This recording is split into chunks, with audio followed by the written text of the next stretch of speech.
నమస్తే SDV news కి స్వాగతం. నేను సుధా. బులెటిన్ లో ముందుగా హెడ్లైన్స్. రాజ్యాంగం ఇచ్చిన అధికారాన్ని ప్రజల కోసం ఉపయోగించాలి. రాజ్యాంగ దినోత్సవ సభలో ముఖ్యమంత్రి చంద్రబాబు. ఆదాయానికి మించి ఆస్తుల కేసులో బుక్ అయిన జోన్ 2 జెడ్సీ సింహాచలం. ఉదయం నుంచి 6 ప్రాంతాల్లో సోదాలు నిర్వహించిన ఏసీబీ అధికారులు. రాజ్యాంగ స్ఫూర్తిని కాపాడుతూ అంతఃకరణ శుద్ధితో పనిచేయాలి. రాజ్యాంగ దినోత్సవంలో కలెక్టర్ హరీంద్ర ప్రసాద్ పిలుపు. గీతం యూనివర్సిటీలో ఈ నెల 28 నుంచి వ్యర్థాల నిర్వహణ, సర్క్యులర్ ఎకానమీపై అంతర్జాతీయ సదస్సు. 60 దేశాల నుండి 600 మంది ప్రతినిధులు హాజరవుతారన్న సదస్సు నిర్వాహకులు. అధికార దుర్వినియోగం రాజ్యాంగ ఉల్లంఘన అవుతుందని ముఖ్యమంత్రి చంద్రబాబు నాయుడు అన్నారు. వారిని శిక్షించకపోతే సమాజానికి ఇబ్బందేనని సీఎం చెప్పారు. సచివాలయంలో రాజ్యాంగ దినోత్సవ సభలో ఆయన ముఖ్య అతిథిగా మాట్లాడారు.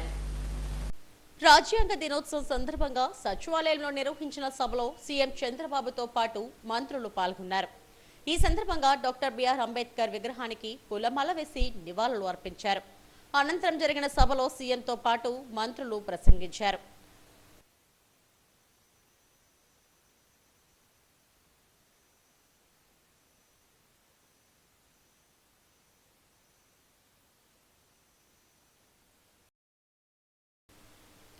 వ్యక్తులుగా రాజ్యాంగాన్ని దుర్వినియోగం చేసే పరిస్థితులు ఉత్పన్నమవుతున్నాయని ముఖ్యమంత్రి చంద్రబాబు నాయుడు అన్నారు. ఓటు ద్వారానే రాజ్యాంగాన్ని పరిరక్షించుకోగలుగుతున్నామని చెప్పారు. ఎలాంటి సమస్య అయినా, సవాళ్లైనా రాజ్యాంగమే పరిష్కరిస్తుందని సీఎం ఉద్ఘాటించారు. 4వసారి ముఖ్యమంత్రిగా పనిచేస్తూ విధ్వంసానికి గురైన వ్యవస్థలను బాగు చేయడానికి కృషి చేస్తున్నానని చెప్పారు. ప్రజలను హింసించే శక్తులను, వ్యక్తులను శిక్షించకపోతే సమాజానికి ఇబ్బందిగా పరిణమిస్తుందని అన్నారు. రాజ్యాంగాన్ని సరైన స్ఫూర్తితో అమలు చేస్తేనే మెరుగైన ఫలితాలు వస్తాయని చంద్రబాబు అన్నారు. రాజ్యాంగ నిర్మాతలైన అంబేద్కర్, న్యాయ కోవిదులు, రాజ్యాంగ నిపుణులు, స్వాతంత్ర సమరయోధుల సేవలను స్మరించుకోవడం మన కర్తవ్యమని మంత్రులు లోకేష్, దుర్గేష్లు అన్నారు. డబ్బులుండే వాళ్ళు, డబ్బులు లేని వాళ్ళు, లేకపోతే బలహీనులు, బలవంతులు అందరికీ ఒకే ఓటు తప్ప రెండో ఓటు లేదు. ఆ ఓటు ద్వారా ఈరోజు దేశంలో ఒక విధంగా చెప్పాలంటే రాజ్యాంగాన్ని మనం కాపాడుకోగలుగుతున్నాం. ఎప్పుడైనా సరే, ఏ నాయకులైనా సరే అతిగా ప్రవర్తించినా, రాజ్యాంగాన్ని దుర్వినియోగం చేసినా మళ్ళీ కరెక్ట్ చేసే శక్తి ఓటర్స్కు ఉంది.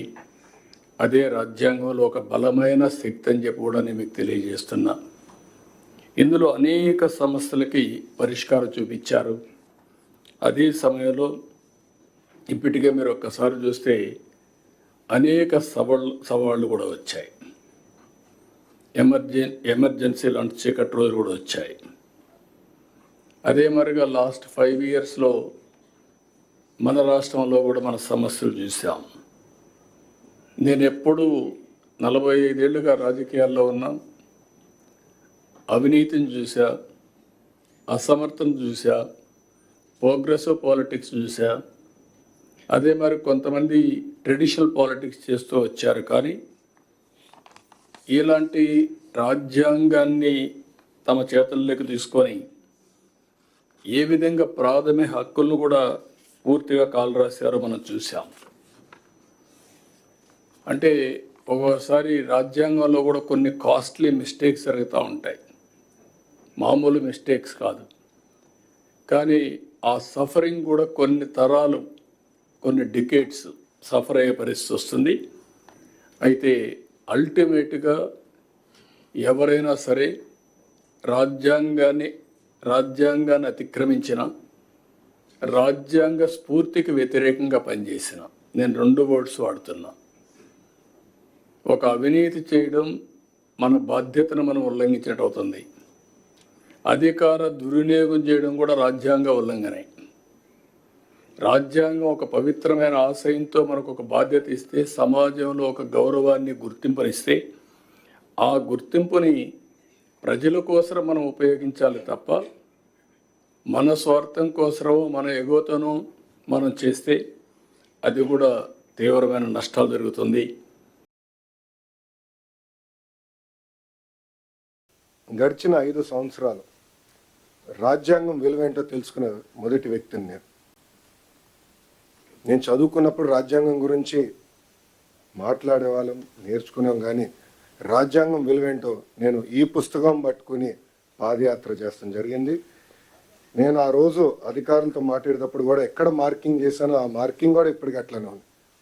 దీంట్లో మనం చూస్తే right to freedom article 19, freedom of speech, freedom of expression ఏదైతే రాజ్యాంగం మనకు కల్పించిందో అది నేను పాదయాత్ర ప్రారంభిస్తాం కానివ్వండి, దాని ముందల గౌరవ ముఖ్యమంత్రి గారు ప్రతిపక్ష నేతగా ఉన్నప్పుడు అధికారులు అది సరిగా పాటించలేదు. అందుకే ప్రజలు ప్రజాస్వామ్యంలో తీర్పు ఇచ్చారు. రాజ్యాంగాన్ని కాపాడాల్సిన బాధ్యత అధికారులందరిపైన ఉంది, ప్రజాప్రతినిధులపైన కూడా చాలా చాలా ఉంది.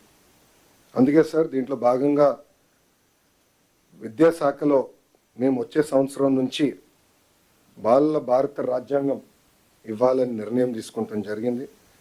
దీంట్లో కాన్స్టిట్యూషన్లో ఉన్న అన్ని కాన్సెప్ట్స్ని సింప్లిఫై చేసి ఒక పిక్టోరియల్ ఫార్మాట్లో పిల్లలకి ఏజ్ అప్రోప్రియేట్కి ప్రధానంగా ప్రియాంబల్ అందిస్తూ ఫండమెంటల్ రైట్స్ ఏంటి, డ్యూటీ, స్ట్రక్చర్స్ ఆఫ్ గవర్నెన్స్ ఏంటి అనేది క్లియర్గా అందించాలని నిర్ణయం తీసుకున్నాం సార్.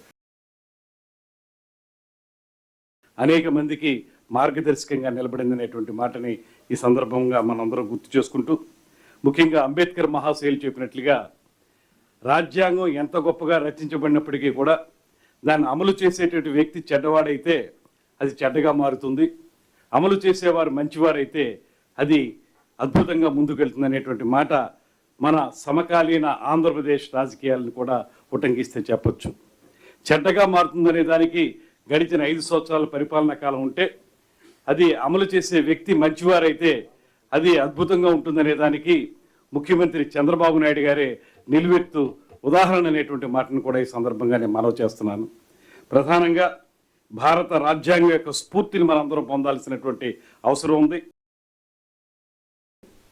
ఈ కార్యక్రమంలో సిఎస్ నీరబ్ కుమార్ ప్రసాద్, మంత్రులు నారాయణ, వీరాంజనేయ స్వామి, పలువురు ఉన్నతాధికారులు పాల్గొన్నారు. ఏసీబీ అధికారులకు భారీ అవినీతి చేపచిక్కింది. మధురవాడ జోన్ 2 జెడ్సీగా పనిచేస్తున్న పొందూరు సింహాచలంపై ఆదాయానికి మించిన ఆస్తుల కేసు నమోదైంది. దీంతో తెల్లవారుజాము నుంచి ఏసీబీ అధికారులు దాడులు నిర్వహిస్తున్నారు. విశాఖ జోన్ 2 జెడ్సీ సింహాచలం ఏసీబీకి దొరికిపోయారు. ఆదాయానికి మించి ఆస్తుల కేసులో ఆయన ఇళ్లు, కార్యాలయం, బంధువుల ఇళ్లలో ఏసీబీ అధికారులు సోదాలు చేస్తున్నారు. మొత్తం 6 చోట్ల ఈ తనిఖీలు జరుగుతున్నాయి. విశాఖ రేంజ్తో పాటు కర్నూలు రేంజ్ అధికారులు కూడా ఈ సోదాలో పాల్గొన్నారు. సింహాచలం అవినీతి అక్రమాలపై వరుస ఫిర్యాదులు అందడంతో అధికారులు తనిఖీలకు దిగారు. అక్రమ మార్గంలో ఆదాయానికి మించి ఆస్తులు సంపాదించినట్టు వచ్చిన ఆరోపణలపై సోదాలు అనంతరం కేసు నమోదు చేశారు. ఏసీపీ డీజీ అతుల్ సింగ్ ఆదేశాల మేరకు విశాఖ అధికారులు స్థానిక స్పెషల్ జడ్జ్ అనుమతితో మొత్తం 6 ప్రదేశాల్లో సోదాలు చేపట్టారు. మధురవాడ మిథిలాపురి కాలనీలో ఉన్న సింహాచలం ఫ్లాట్తో పాటు జోన్ 2 కార్యాలయం, శ్రీకాకుళం జిల్లాలోని సింహాచలం బంధువుల ఇళ్లు, హైదరాబాద్లోని బంధువుల ఇళ్లలోనూ ఏసీబీ అధికారులు సోదాలు జరిపించి అవినీతి సొమ్మును కక్కిస్తున్నారు. ఈ సోదాలు కొనసాగిస్తున్నట్టు అధికారులు ప్రకటించారు. జెడ్సీ సింహాచలం ఆదాయానికి మించి ఆస్తులు కలిగి ఉన్నట్టు గుర్తించినట్టు అధికారులు తెలిపారు. త్వరలోనే ఆయన్ను అరెస్టు చేసి కోర్టులో ప్రవేశపెడతామని దర్యాప్తు అధికారి Visakha ACB inspector Y K Kishore Kumar ఒక ప్రకటనలో తెలిపారు.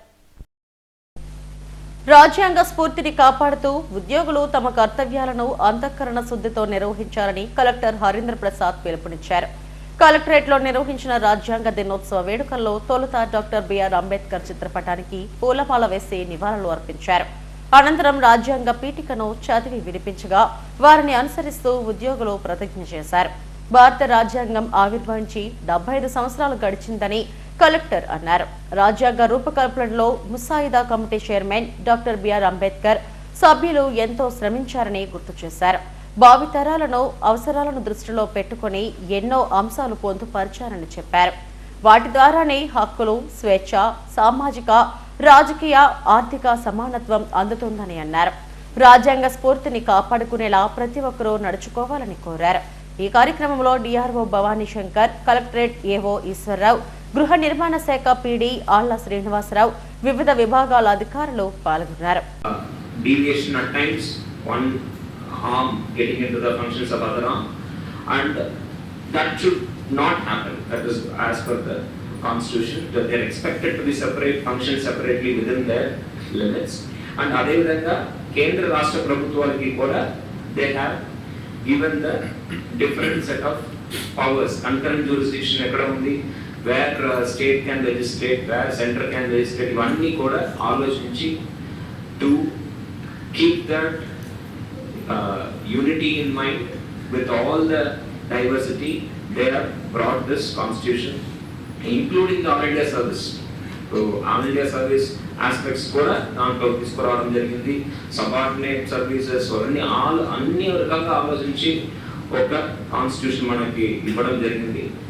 And what ever the justice which you are getting today in terms of reservation, we should thank the leaders, like I said, Professor Ambedkar garu, వాళ్ళకి మనము we should be ever grateful to them for assuring the rights of the poor and downtrodden in this society where there is huge economic equality.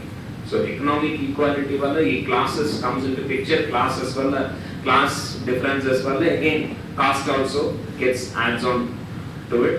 So we should get rid of all these differences and all of us should act for the welfare of the poor and the downtrodden who needs us the most. So with those words, ఈ అవకాశం ఇచ్చిన అందరికీ ధన్యవాదాలు తెలియజేస్తూ మరోమారి మీ అందరికీ రాజ్యాంగ దినోత్సవ శుభాకాంక్షలు తెలియజేస్తూ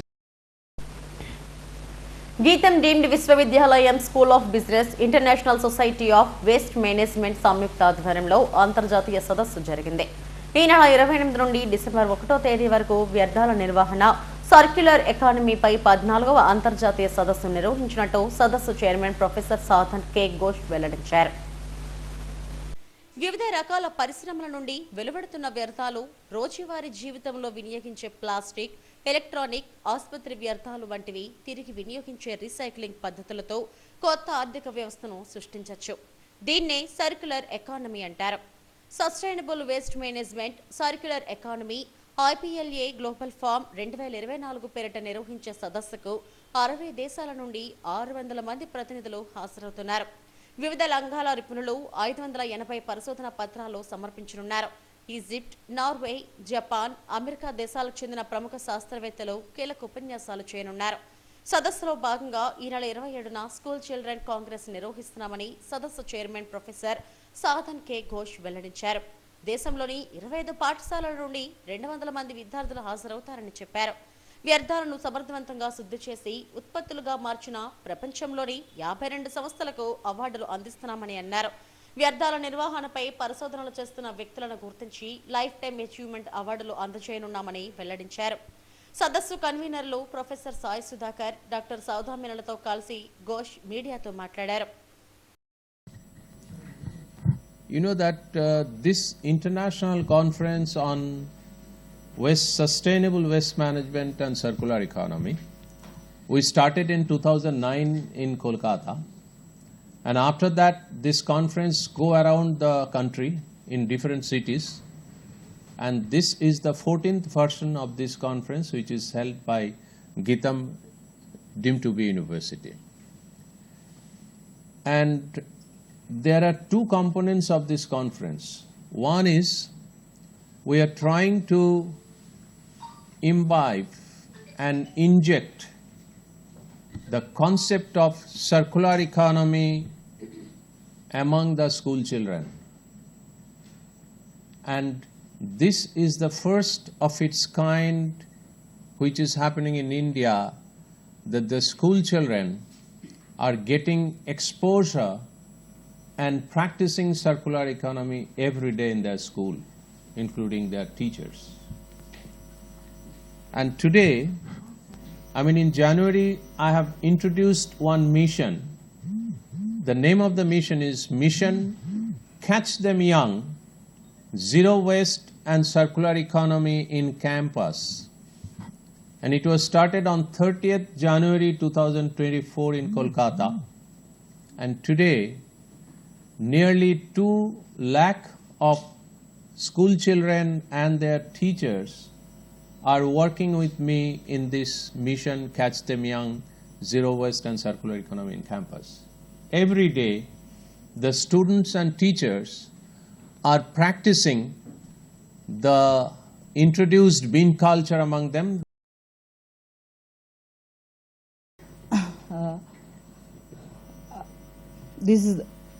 ఇది చాలా పెద్ద కాన్ఫరెన్స్ అండి. ఇది 14th international conference on sustainable solid waste management and circular economy.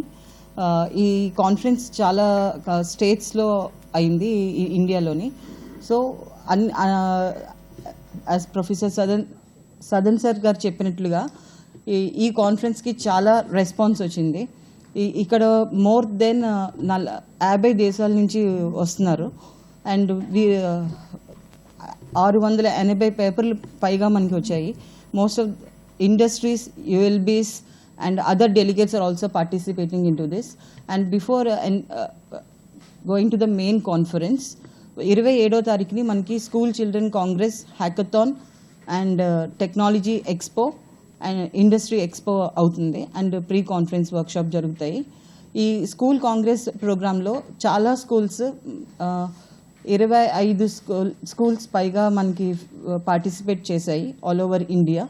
So మనకి రేపు ఫైనల్ రౌండ్కి కొన్ని స్కూల్స్ వస్తున్నాయి. అంటే 2,000 మంది పైగా రిజిస్టర్ అయ్యి 200 మంది మాత్రమే ఇక్కడ ఫైనల్ రౌండ్కి వస్తున్నారు. ఆ ఫైనల్ రౌండ్లో రేపు jury members from different states they will be jury members from Vizag and from Kolkata and from Egypt. వాళ్ళు అసెస్ చేస్తూ ఫైనల్ విన్నర్స్ అండ్ రన్నర్స్ని అనౌన్స్ చేస్తారు. సో ఈ కాన్ఫరెన్స్ ముఖ్యంగా వేస్ట్ని ఎలా మేనేజ్ చేయాలి, ఎలా రీసైకిల్ చేయాలి, ఎలా కొత్త ప్రొడక్ట్స్ని వేస్ట్ నుంచి తేవచ్చు అన్నది ఈ కాన్ఫరెన్స్ ఒక మెయిన్ మోటో. ఈ కాన్ఫరెన్స్కి మనకి various stake holders like government bodies, NGOs వీళ్ళందరూ కూడా మనకి చేస్తున్నారు, ఈ కాన్ఫరెన్స్ అటెండ్ అవుతున్నారు. సదస్సులో భాగంగా పారిశ్రామిక ఉత్పత్తుల ప్రదర్శన ఉంటుంది. గత సదస్సు ద్వారా ఉప్పు నీటి నుంచి మంచినీరు తయారీ, భవన నిర్మాణ వ్యర్థాల నుండి ఉపయోగకరమైన ప్రాజెక్టులు వెలుగులోకి తెచ్చారు. ఈ ఏడాది జరిగే సదస్సులో తీర్మానాలను ప్రభుత్వానికి అందజేస్తామని నిర్వాహకులు వెల్లడించారు. అనంతరం పోస్టర్ను విడుదల చేశారు. నైరుతి బంగాళాఖాతంలో ఏర్పడిన తీవ్ర వాయుగుండం తుఫాన్గా మారే అవకాశం ఉంది. గడిచిన 6 గంటల్లో గంటకు 12 కిలోమీటర్ల వేగంతో ఉత్తర వాయువ్య దిశగా కదులుతోంది. ఇది బుధవారం నాటికి మరింతగా బలపడి తుఫానుగా మారే అవకాశం ఉందని వాతావరణ శాఖ అధికారి తెలిపారు. 2 రోజుల్లో శ్రీలంక తీరాన్ని తాకుతూ తమిళనాడు వైపు ప్రయాణించే అవకాశం ఉందన్నారు. వచ్చే 4 రోజుల పాటు రాయలసీమ, దక్షిణ కోస్తా, ఉత్తరాంధ్ర జిల్లాల్లో మోస్తారు నుంచి భారీ వర్షాలు కురుస్తాయి. రానున్న 24 గంటల్లో నెల్లూరు, తిరుపతిలో భారీ వర్షాలు పడతాయి. ఈ నెల 30వ తేదీ నుంచి ఉత్తరాంధ్రలో మోస్తారు నుంచి భారీ వర్షాలు కురిసే అవకాశం ఉందని వాతావరణ శాఖ అధికారి తెలిపారు. సముద్రం అల్లకల్లోలంగా ఉన్నందున మత్స్యకారులు వేటకు వెళ్లొద్దని హెచ్చరించినట్టు చెప్పారు. నైరుతి బంగాళాఖాతంలో ఉన్నటువంటి వాయుగుండం ప్రస్తుతం అది మరింతగా బలపడి తీవ్ర వాయుగుండంగా మారి అది ప్రస్తుతం నైరుతి బంగాళాఖాతంలో అదే ప్రాంతంలో ఉంటూ శ్రీలంకకి దగ్గరలో శ్రీలంకలో ఉన్నటువంటి ట్రింకోమలైకి ఆగ్నేయ దిశలో 310 కిలోమీటర్ల దూరంలోను, అలాగే తమిళనాడులో ఉన్నటువంటి నాగపట్నంకి దక్షిణ ఆగ్నేయంగా 590 కిలోమీటర్స్ దూరంలోను, అలాగే నెక్స్ట్ చెన్నైకి చూసుకుంటే దక్షిణ ఆగ్నేయంగా 800 కిలోమీటర్స్ దూరంలోనూ కేంద్రీకృతమైంది. అది ఉత్తర వాయువ్యంగా దిశగా వెళ్తూ రేపటికి అది మరింతగా బలపడుతూ తుఫాన్గా మారే అవకాశం ఉన్నట్టుగా మనం ప్రెడిక్షన్ చేస్తున్నాం, అంటే ఫోర్కాస్ట్ చేస్తున్నాం. బై టుమారో అంటే 27th నవంబర్కి అది తుఫాన్గా మారే అవకాశం ఉంది.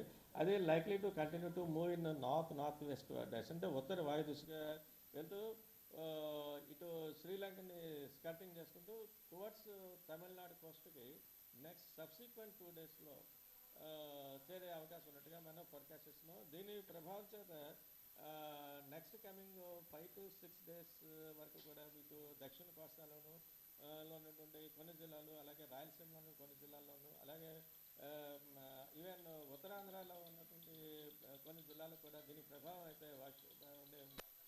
మనం ఫోర్కాస్ట్ అయితే ఇస్తున్నాం. తర్వాత ఇప్పుడు ప్రస్తుతం ఈ రోజు వరకు చూసుకుంటే అయితే నెక్స్ట్ కమింగ్ 24 hours చూస్తే నెల్లూరు అండ్ తిరుపతి ఈ 2 జిల్లాలకి కూడా భారీ వర్ష సూచన అయితే ఇస్తున్నారు నెక్స్ట్ కమింగ్ 24 hours. అలాగే నెక్స్ట్ 48 hours వరకు చూసుకుంటే కూడా హెవీ రైన్ఫాల్స్ మటుకి నెల్లూరు, ప్రకాశం, తిరుపతి, అన్నమయ్య, చిత్తూరు ఈ జిల్లాలకు అయితే 1-2 చోట్ల భారీ వర్ష సూచన. అలాగే నెక్స్ట్ ఒక 3 days తర్వాత నుంచి కూడా ఇటు ఉత్తరాంధ్ర అండ్ దక్షిణ కోస్తా ఇటు రాయలసీమ కూడా ఒక మోస్తరు వర్షాలు పలు ప్రాంతాల్లో రికార్డ్ అయ్యే అవకాశం ఉన్నట్టుగా కూడా మనం ఫోర్కాస్ట్ అయితే ఇస్తున్నాం. అలాగే నెక్స్ట్ Day 3లో అంటే 3 days రేపు ఎల్లుండి కాకుండా 3 days అయితే భారీ నుంచి అతి భారీ వర్షపాతం కూడా కొన్ని జిల్లాలకు అయితే మనం ఉంటున్నట్టుగా మనం చెప్తున్నాం. ముఖ్యంగా నెల్లూరు, తిరుపతి, అన్నమయ్య ఈ 3 జిల్లాలకు అయితే నెక్స్ట్ అంటే 72 hours తర్వాత అంటే ఆఫ్టర్ 48 hours తర్వాత భారీ నుంచి అతి భారీ వర్షం కూడా నెల్లూరు అండ్ తిరుపతి, అన్నమయ్య జిల్లాలు. అంటే ఓవరాల్గా చూసుకుంటే నెక్స్ట్ కమింగ్ 5 to 6 days వరకు కూడా ఒక మోస్తరు వర్షాలు, ఉరుములతో కూడా జల్లులు, అలాగే భారీ కొన్ని జిల్లాలో అయితే భారీ వర్షాలు, మరికొన్ని జిల్లాలో అయితే భారీ నుంచి అతి భారీ వర్షాలు కూడా వచ్చే అవకాశం ఉన్నట్టుగా అయితే మనం ఫోర్కాస్ట్ ఇస్తాం. విశాఖ ఫిషింగ్ హార్బర్లో మృతదేహం కలకలం సృష్టించింది. కాలికి రాయి కట్టేసి గోనె సంచిలో పెట్టి సముద్రంలో వేసిన ఈ మృతదేహం మంగళవారం పైకి తేలింది.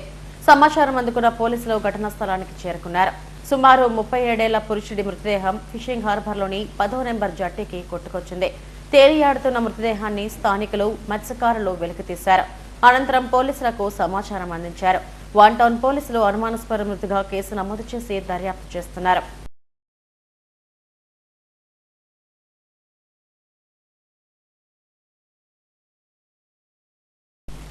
తిరుచానూరు పద్మావతి అమ్మవారి ఆలయంలో కోయిల్ అల్వార్ తిరుమంజనం శాస్త్రోక్తంగా జరిగింది.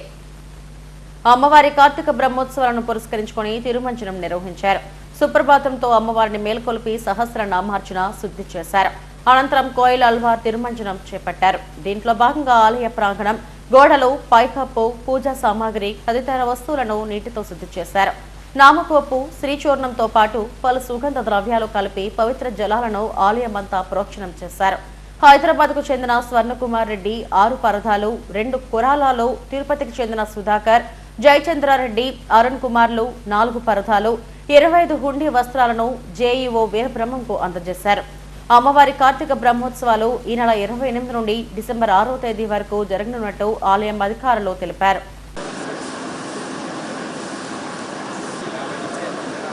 శ్రీ పద్మావతి దాయల వారికి కార్తీక బ్రహ్మోత్సవంలో ఈరోజు కోయిలాల్వార్ తిరుమంజనంతో రంగరంగ వైభవంగా ప్రారంభమైనది. కోయిలాల్వార్ తిరుమంజనంగా మనము ఆలయాన్ని శుద్ధి చేయడం, ఈ ఆలయానికి శుద్ధి చేసేదానికి మనము ఇంట్లో ఏ విధంగా పండుగ వస్తే ఏ విధంగా శుద్ధి చేసుకుంటాము, అదేవిధంగా ఆలయంలో ఉండేటువంటి క్రిమికీటకాలన్నీ నశించేదానికి లేపనములతో పసుపు, చందనము, పచ్చకర్పూరం మొదలైనటువంటి లేపనములతో తయారు చేసి గోడలకు పూసి ఆ యొక్క క్రిమికీటకాలు లేకుండా చేసి సుగంధ పరిమళమైనటువంటి ద్రవ్యములతో ఈ యొక్క కోయిలాల్వార్ తిరుమంజనం నడచమైనది. కోయిలాల్వార్ తిరుమంజనం అయిన తర్వాత ముఖ్యంగా ప్రతి బ్రహ్మోత్సవానికి ముందుగా వచ్చేటువంటి మంగళవారం నాడు ఈ యొక్క కోయిలాల్వార్ తిరుమంజనం చేయటగా మనకు అనవాయితీగా వస్తున్నది విదితమే. అదేవిధంగా రేపటి దినము లక్ష కుంకుమార్చనతో అమ్మవారు 1,00,000 నామములతో అమ్మవారిని స్మరిస్తూ ఈ యొక్క బ్రహ్మోత్సవము అంతయో నిర్విఘ్నముగా పరిసమాప్తి చెందాలని అమ్మవారిని 1,00,000 నామములతో స్మరించి ఈ యొక్క 1,00,000 కుంకుమార్చన కార్యక్రమం ప్రారంభించబడింది. అదేవిధముగా ఈరోజు పరదాలు స్వర్ణకుమార్ రెడ్డి హైదరాబాదు అతను ఈ పరదాలు మనకు అమ్మవారికి ఇచ్చారు. 75వ రాజ్యాంగ దినోత్సవాన్ని పురస్కరించుకుని వితసమ్మ ఆధ్వర్యంలో విద్యార్థులతో కలిసి ర్యాలీ నిర్వహించారు. సరస్వతి పార్క్ నుండి ఎల్ఐసి కూడలిలోని అంబేద్కర్ విగ్రహం వరకు ర్యాలీ సాగింది. అనంతరం అంబేద్కర్ విగ్రహానికి విదసం కన్వీనర్ బూసి వెంకట్రావు తదితరులు పూలమాల వేసి నివాళులు అర్పించారు. రాజ్యాంగం ప్రసాదించిన హక్కులకు నేటికి భంగం వాటిల్లుతుందని వెంకట్రావు ఆందోళన వ్యక్తం చేశారు. రాజకీయ స్వాతంత్రం లభించినా ఆర్థిక సామాజిక స్వాతంత్రం లభించలేదని అన్నారు. రాజ్యాంగ స్ఫూర్తిని కొనసాగించేందుకు ప్రతి ఒక్కరూ కృషి చేయాలని మానవ హక్కుల కార్యకర్త శ్రీనివాస్ అన్నారు. ఈ కార్యక్రమంలో సోషల్ వెల్ఫేర్ డిడి రామారావు పెద్ద సంఖ్యలో విద్యార్థులు పాల్గొన్నారు.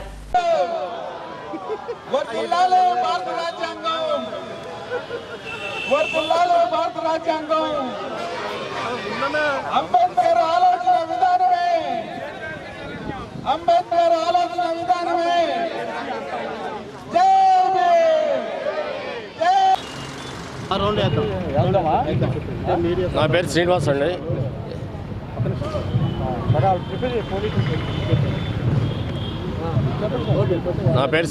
మానవ హక్కుల కార్యకర్త. ఈరోజు ఈ రాజ్యాంగ దినోత్సవం జరుపుకుంటున్న సందర్భంలో మనందరం గుర్తుంచుకోవాల్సింది, ఇది ప్రభుత్వాలకు సంబంధించిన రాజ్యాంగం కాదు. డాక్టర్ బాబాసాహెబ్ అంబేద్కర్ ప్రజలందరికీ కూడా దీనికి సంబంధించిన సమానత్వము, స్వేచ్ఛ మొత్తం కూడా ఈ న్యాయం కోసం దీనికోసం పరిపడాలని, వాళ్ళ హక్కుల కోసం వాళ్ళు పోట్లాడాలని, అణగారిన వాళ్ళు వాళ్ళ హక్కులను సాధించుకోవడానికి ఇవన్నీ కూడా ఉపయోగపడతాయని రాజ్యాంగంలో పొందుపరిచి ఇచ్చిన రోజున ఈరోజు మళ్ళీ కూడా అంబేద్కర్ మాటలను గుర్తు చేసుకుంటూ ఈ రాజ్యాంగాన్ని, ఈ రాజ్యాంగంలో ఇచ్చిన హక్కులను కూడా కాపాడుకోవాల్సిన అవసరం ఉందని వేలాది మంది, ఇప్పుడు వందలాది మంది విద్యార్థులు, ఉద్యోగ సంఘాలు, న్యాయవాదులు అందరూ కూడా ఈ ర్యాలీలో పాల్గొన్నారు. రాజ్యాంగ దినోత్సవం సందర్భంగా విశాఖ బీచ్ రోడ్లో నిర్వహించిన రన్ ఫర్ అంబేద్కర్ కార్యక్రమం విజయవంతమైంది. రాజ్యాంగకర్త అంబేద్కర్ రచించిన రాజ్యాంగం గొప్పతనాన్ని ఈ రన్లో పాల్గొన్న నేతలు నినదించారు. SC, ST, BC, minority alumni association welfare society ఆధ్వర్యంలో న్యాయ నీతిని కార్యకర్తలు వివరించారు. స్వేచ్ఛ, సమానత్వం వంటివి భారత రాజ్యాంగంలో పొందుపరిచిన హక్కులుగా పేర్కొన్నారు. ఉదయం ఆర్కే బీచ్ లో ఎన్టీఆర్ విగ్రహం నుండి ప్రారంభమైన ఈ ర్యాలీలో దక్షిణ ఎమ్మెల్యే వంశీకృష్ణ శ్రీనివాస్ పాల్గొని ర్యాలీని ప్రారంభించారు. బీచ్ మీదుగా వైఎంసీఏ వరకు ర్యాలీ కొనసాగింది.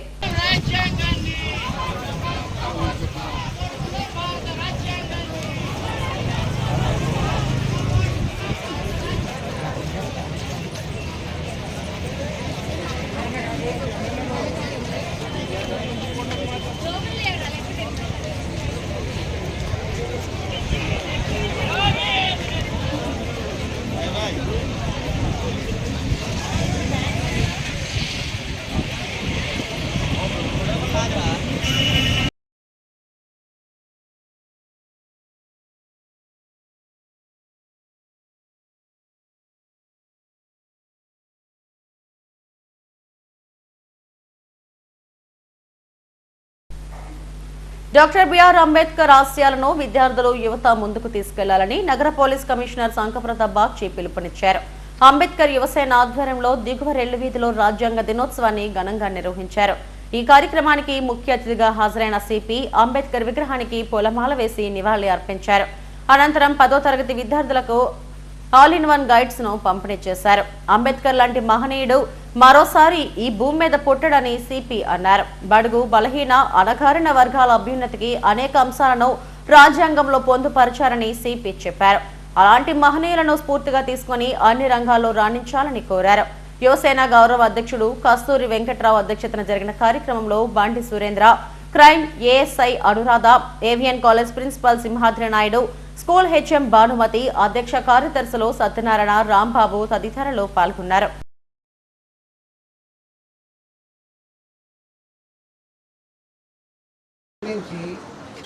హైట్ వరకు ఎదిగి మన దేశం కోసం ఒక రాజ్యాంగం రాసిన వ్యక్తి, గొప్ప వ్యక్తి.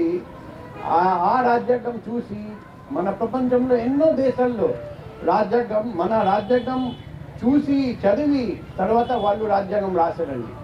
ఈరోజు ఆ పిల్లలు ఉన్నారండి, నేను అడిగితే రాజ్యాంగంలో బేసిక్ స్ట్రక్చర్ ఏమేమి ఉన్నాయి, బేసిక్ స్ట్రక్చర్ ఆఫ్ కాన్స్టిట్యూషన్. ఎందుకంటే మన సుప్రీంకోర్టు ఒకసారి ఆదేశాలు జారీ చేశారండి. బేసిక్ స్ట్రక్చర్, మన రాజ్యాంగంలో ఉన్న బేసిక్ స్ట్రక్చర్ మనం మార్చడానికి వెళ్ళలేదు. ఎందుకంటే మన అందరికీ తెలుసు, కాలం మారిపోతుంది, గవర్నమెంట్స్ మారిపోతాయి, మన రిక్వైర్మెంట్స్ మారిపోతాయి. అప్పుడు అమెండ్మెంట్ చేయాల్సి వస్తుంది రాజ్యాంగంలో కూడా. కానీ రాజ్యాంగంలో ఉన్న కొన్ని విషయాలు మనం మార్చడానికి వెళ్ళలేదు, మనకు హక్కు లేదు మార్చడానికి. సో ఆ బేసిక్ స్ట్రక్చర్ గురించి మనం అందరం తెలుసుకోవాలి. ఈ రోజు కూడా మనం పేపర్ చదివాం కదా, సుప్రీంకోర్టు ఒక చాలా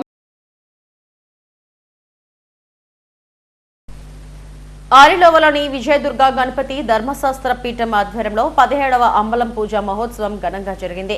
పీఠం స్వాములచే మహా అంబలం పూజ కార్యక్రమాన్ని వైభవంగా నిర్వహించారు. అయ్యప్ప శరణఘోషతో ఆరిలోవ ప్రాంతం మారుమ్రోగింది. నగరం నలుమూలల నుండి వచ్చిన వేలాది మంది అయ్యప్ప మాలధారులు, భక్తులు పూజా మహోత్సవంలో పాల్గొని తరించారు. ఉపకార్ చారిటబుల్ ట్రస్ట్ అధినేత కంచర్ల అచ్యుతరావు పూజా కార్యక్రమానికి హాజరయ్యారు. ప్రతి ఏటా పీఠం ఆధ్వర్యంలో అంబలం ఘనంగా నిర్వహిస్తున్నామని ఆలయ అధ్యక్షుడు ఎస్ఎస్ఎన్ రాజు తెలిపారు.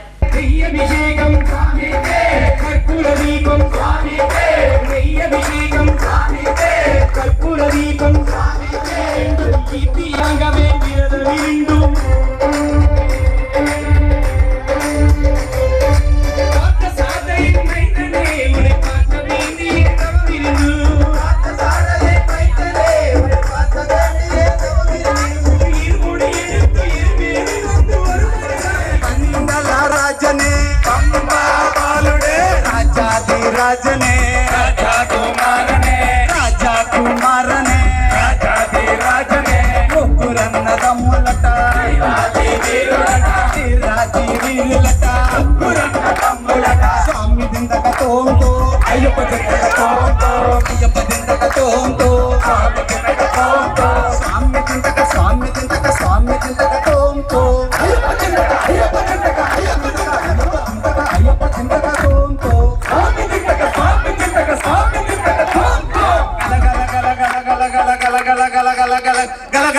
గల కట్టి అయ్యప్ప స్వామి పులి మీద వస్తున్నాడు. జల్లు కట్టి అయ్యప్ప స్వామి పులి మీద వస్తున్నాడు. జల్లు కట్టి అయ్యప్ప స్వామి పులి మీద వస్తున్నాడు. జల్లు కట్టి అయ్యప్ప స్వామి పులి మీద వస్తున్నాడు.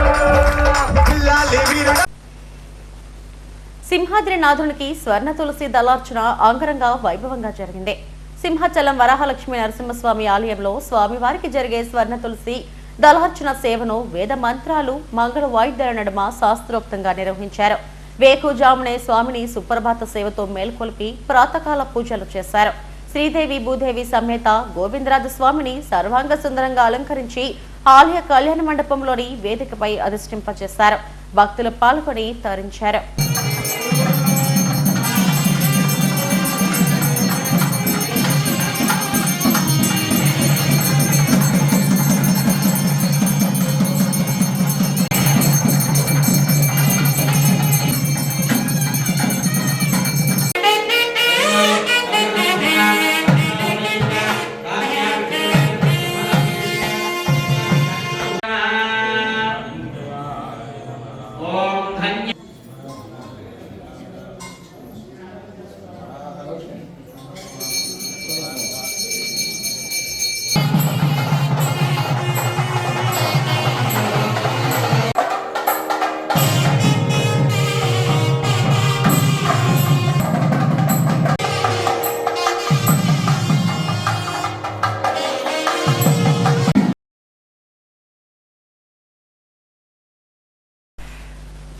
కార్మిక సమస్యలను పరిష్కరించడంలో రాజీ లేని పోరాటం చేస్తూ గత 11 ఏళ్లుగా east coast railway Shramik union గుర్తింపు తెచ్చుకుందని యూనియన్ జనరల్ సెక్రటరీ పీకే పత్సాని తెలిపారు. దొండపర్తిలోని యూనియన్ కార్యాలయంలో డివిజనల్ కోఆర్డినేటర్ పప్పుల రామ్మోహన్ రావు, జోనల్ అధ్యక్షుడు పీవీజే రాజుతో కలిసి మీడియాతో మాట్లాడారు. డిసెంబర్ 4, 5, 6 తేదీల్లో జరగనున్న గుర్తింపు యూనియన్ ఎన్నికల్లో తమ యూనియన్ అత్యధిక మెజార్టీతో గెలిపించాలని కోరారు. ఎన్నికల్లో ఇచ్చిన హామీలను పూర్తి చేసి కార్మికుల ప్రయోజనాలను కాపాడుతామన్నారు. ఈ నెల 29న జరగనున్న శ్రామిక గర్జన సభను జయప్రదం చేయాలని కోరుతూ గోడ పత్రికను విడుదల చేశారు. डबल स्टेशन मास्टर देना है, ट्रैक मेंटेनर को 42 ग्रेड पे देना है, टोकन पोटर को 5 ग्रेड करना है और loco pilot, mail express, train managers, इन लोग का 46 ग्रेड पे से शुरू करना है और असिस्टेंट लोको पायलट को 42 ग्रेड पे करना है और बाकी आपका token porter, signal staff, TRT staff, electrical staff, CNW staff, ये सबको सबके लिए रिक्शा अलाउंस करना है, करना है। मेरा बोलने का मतलब यही है कि ये सब डिसीजन हो चुका है, बाकी गवर्नमेंट का ऑर्डर बाकी है। जो डिसीजन नहीं हुआ इसमें कमेटी बैठा चुका है। 1/11/2023 से रिस्ट्रक्चरिंग लागू होना है।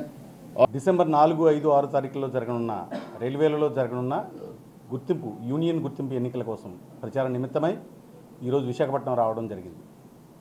ఈ సందర్భంగా వారు మీకు ఎక్స్ప్లెయిన్ చేసినది all India railway men's federation చేసిన పోరాటాలు, east coast railway Shramik union, ఎర్రజెండా యూనియన్ కార్మికుల కోసం నిరంతరం పోరాటం చేస్తుంది. ఆ పోరాటంలో ఎన్నింటినో సాధించడం జరిగింది. సాధించిన విజయాలు చెప్పుకుంటూ పోతే చాలా ఉన్నప్పటికీ ప్రజెంట్ నడుస్తున్న కష్టకాలంలో రైల్వే కార్మికులు ఎదుర్కొంటున్న సమస్యలను పరిష్కరించడంలో ఎర్రజెండా యూనియన్ మాత్రమే శ్రామికులకు అండగా నిలబడుతుంది అని చెప్పి మరొకసారి స్పష్టం చేయదలుస్తూ, డిసెంబర్ 4, 5, 6 తారీఖుల్లో జరగనున్న ఎలక్షన్స్లో కార్మికులందరూ కూడా వీల్ గుర్తుపై సీరియల్ నెంబర్ 4 ఓటు వేసి ఈస్ట్ కోస్ట్ రైల్వే శ్రామిక్ యూనియన్ని అత్యధిక మెజారిటీతో గెలిపించాల్సిందిగా.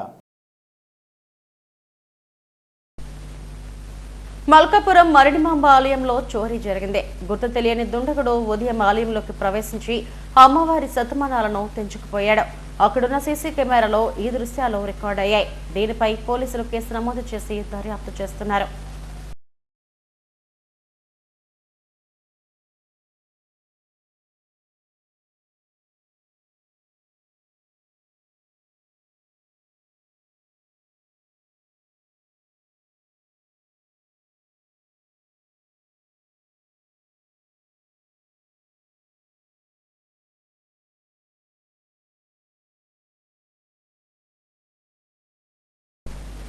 హెడ్లైన్స్ మరోసారి. రాజ్యాంగం ఇచ్చిన అధికారాన్ని ప్రజల కోసం ఉపయోగించాలి. రాజ్యాంగ దినోత్సవ సభలో ముఖ్యమంత్రి చంద్రబాబు. ఆదాయానికి మించి ఆస్తుల కేసులో బుక్ అయిన జోన్ 2 జెట్సీ సింహాచలం. ఉదయం నుంచి 6 ప్రాంతాల్లో సోదాలు నిర్వహించిన ఏసీబీ అధికారులు. రాజ్యాంగ స్ఫూర్తిని కాపాడుతూ అంతఃకరణ శుద్ధితో పనిచేయాలి. రాజ్యాంగ దినోత్సవంలో కలెక్టర్ హరీంద్ర ప్రసాద్ పిలుపు. గీతం యూనివర్సిటీలో ఈ నెల 28 నుంచి వ్యర్థాల నిర్వహణ, సర్క్యులర్ ఎకానమీపై అంతర్జాతీయ సదస్సు. 60 దేశాల నుండి 600 మంది ప్రతినిధులు హాజరవుతారన్న సదస్సు నిర్వాహకులు. ఇవి ఇప్పటివరకు నా బులెటిన్ అప్డేట్స్. మరిన్ని వార్తా విశేషాల కోసం చూస్తూనే ఉండండి ఎస్టీవీ న్యూస్. నమస్తే.